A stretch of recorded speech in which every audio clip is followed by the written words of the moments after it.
Magandang araw po sa ating lahat mga kaibigan. Kasama ko na naman po ulit si Master Bert.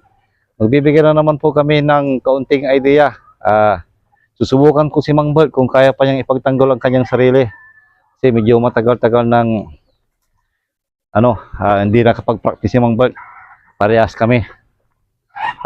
Ito po mga kaibigan. Mang Bert, kung paano mo idipinsa ang sarili mo. Kung nakarap mo halimbawa, medyo marunong siya ng konti. Mang Bert, kung kaya mo pa, kasi medyo nanda na tayo. Dito ka. Halimbawa, nakatayo ka ng ganyan. May dumaan sa'yo, kinuha yung ulo mo para pilipitin. Siya. 1. Pagyan mo dyan! Di ba? Di ba? Di ba? Di ba? Dyan! Di ba?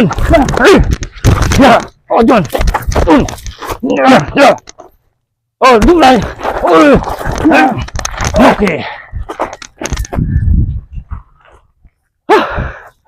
Yun po yung mga kaibigan. Maraming salamat po.